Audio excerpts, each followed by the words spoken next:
Gold, trusted gold buyers. మీరు తాకట్టు పెట్టిన బంగారాన్ని విడిపించి ఈ రోజు ఉన్న మార్కెట్ ధరకు కొనబడను.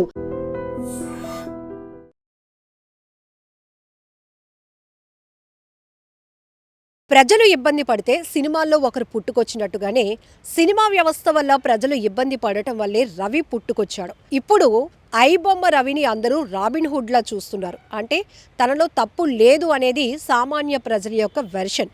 కాబట్టి పోలీస్ శాఖలోనికి రవిని తీసుకొని రవి దగ్గర ఉన్నటువంటి నాలెడ్జ్ని ఉపయోగించి సైబర్ నేరాలు నియంత్రణకు వాడితే చాలా బాగుంటుంది అనేటటువంటి సజెషన్ చేస్తున్నారు సీనియర్ అడ్వకేట్, సినీ నటులు సివిఎల్ నరసింహారావు గారు.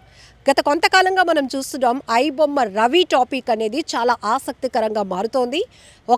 ఒక రకంగా చెప్పాలంటే ఇది సినీ పరిశ్రమ వర్సెస్ కామన్ పబ్లిక్ లాగా ఈ యుద్ధం నడుస్తోంది. ఎందుకంటే రవిని సపోర్ట్ చేస్తూ వేల మంది ముందుకు వస్తున్నారు నెటిజన్లు.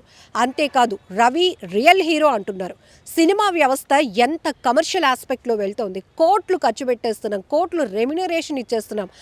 ఆ ఆర్థిక భారం అంతా కూడా ప్రజల మీద రుద్దేస్తాం, అందుకనే టికెట్ల రేట్లు పెంచేస్తామని చెప్తున్న సినిమా నిర్మాతలు, సినిమా పెద్దలు ఎందుకు సామాన్య ప్రేక్షకుడు గురించి ఇప్పటి వరకు ఆలోచన చేయలేకపోయారు. అందుకే రవి ఈ ఐబొమ్మ కాన్సెప్ట్ తీసుకొచ్చి సినిమాకు, సినీ ప్రేక్షకుల్ని దగ్గర చేశాడు. అందులోనూ పేద వర్గం వాళ్ళు కూడా సినిమా చూడగలుగుతారు, చూడడానికి అందుబాటులోనికి వచ్చింది అనే ఒక కాన్సెప్టే ఈ ఐబొమ్మ. అందుకనే మేమంతా రవిని సపోర్ట్ చేస్తున్నామంటూ ప్రజానీకం అంతా కూడా ఏ స్థాయిలో సోషల్ మీడియాలో పోస్టులు వైరల్ చేస్తున్నారో మనం చూస్తున్నాం. అయితే రవి పైన అంతకంతకు కేసులు పెరుగుతున్నాయి.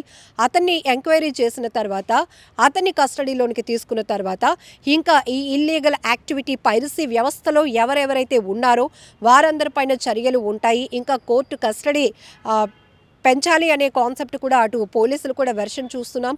అలానే ఈ మనీ లాండరింగ్ కేసు కావచ్చు, లేకపోతే ఇట్లాంటి బెట్టింగ్ యాప్స్ ప్రమోట్ చేశాడనే అలిగేషన్స్ కావచ్చు, వీటన్నిటిపైన కూడా కొన్ని సెక్షన్స్ ఇంకా ఫైల్ అవ్వే అవకాశం ఉంటుంది అనే కోణంలో కూడా ఇప్పుడు అప్డేట్లు చూస్తున్నాం. ఈ తరుణంలోనే నేనున్నాను, రవికి నేను సపోర్ట్ చేస్తాను, రవి కేసుని నేను టేకప్ చేస్తాను అంటూ విశాఖపట్నానికి చెందినటువంటి వకీల్ సాబ్ అడ్వకేట్ సలీం గారు ముందుకొచ్చారు.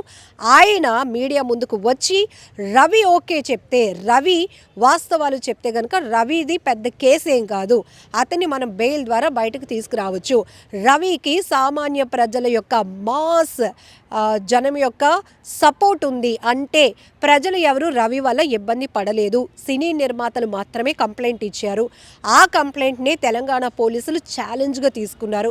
అంతకు మించి ఇక్కడ ఎవరికి పెద్ద నష్టమేమీ జరగపోలేదు, పెద్ద కుంభకోణాలు జరగలేదు అని ఇక్కడ వైజాగ్కు చెందినటువంటి వకీల్ సాబ్ సలీం గారు చెప్తున్నారు.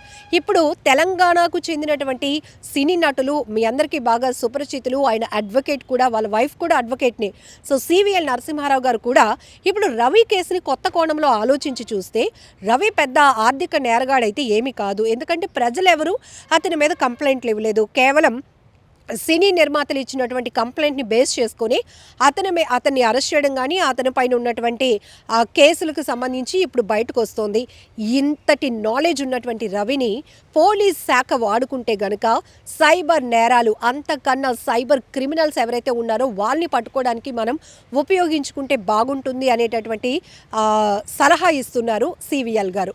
సో మరి ఈ టోటల్ ఎపిసోడ్లో రవికి సంబంధించి ఇప్పటి వరకు ఫ్యామిలీ ఎవరు కూడా ముందుకొచ్చి రవిని విడిపించే ప్రయత్నం కానీ, బెయిల్కి సంబంధించి కానీ, లేకపోతే రవిని అక్కడికి వెళ్ళి కలిసి ఏం జరిగిందో అడిగే ప్రయత్నం కానీ ఎవరూ చేయట్లేదు. కానీ రవికి మాత్రం ప్రజల మద్దతు చాలా ఉంది.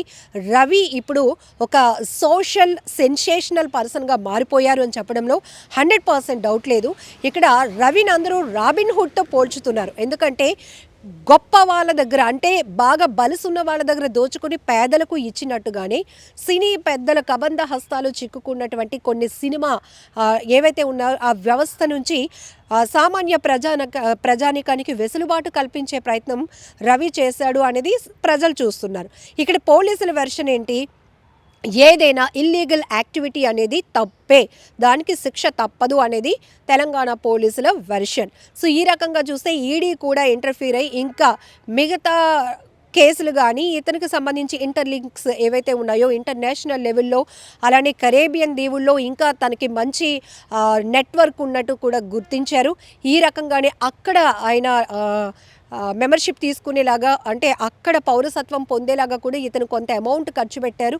ఇవన్నీ కూడా ఇన్వెస్టిగేషన్లో భాగంగా ఒక్కొక్కటి లీడ్ పాయింట్స్ అనేది వస్తూ ఉంటే ఇప్పుడు సోషల్ మీడియాలో ఇవన్నీ కూడా చాలా ఇంట్రెస్టింగ్గా మారుతున్నాయి. అయితే ఎట్టకేలకు సివిఎల్ గారు కూడా రవికి నేను సపోర్ట్ చేస్తాను, రవి కేసుని నేను టేకప్ చేయడానికి రెడీగా ఉన్నాను అంటూ కూడా ఒక పోస్టు ఒక 3 days బ్యాక్ పెట్టారు. ఇప్పుడు నేరుగా ఆయన స్టేట్మెంట్ ఏమిస్తున్నారంటే పోలీస్ శాఖలోనికి రవిని తీసుకొని ఆయన నాలెడ్జ్ను వాడుకుంటే సైబర్ నేరాలు అరికట్టవచ్చు కదా అని. సో మొత్తానికి ఇప్పుడు సివిఎల్ గారు చేస్తున్నటువంటి ఈ అభిప్రాయం పైన మీరేమంటారో కూడా కామెంట్ బాక్స్లో మెన్షన్ చేయండి. And for more videos, Please subscribe to iDream. Please subscribe to iDream. Please subscribe iDream. And please subscribe to iDream. For more videos, subscribe to iDream. please like, share and subscribe to the channel. Congratulations, iDream. subscribe to iDream. Subscribe to iDream. So subscribe to iDream Media. iDream की iDream team अंदर की huge congratulations. Please subscribe iDream Media. Please subscribe to iDream. Subscribe iDream. Please subscribe to iDream. iDream అంటే నా కళల ఛానల్ను subscribe చేసుకున్నారు, నోరు తిరుగుతలేదు. మీరైతే గంట గుర్తు కొట్టండి. For more such videos, please subscribe to iDream. Subscribe to iDream. Please subscribe to iDream. Please subscribe iDream Media. Please do subscribe to iDream. Please subscribe to iDream Media. For best entertainment and information, please subscribe iDream. And don't forget to subscribe to iDream.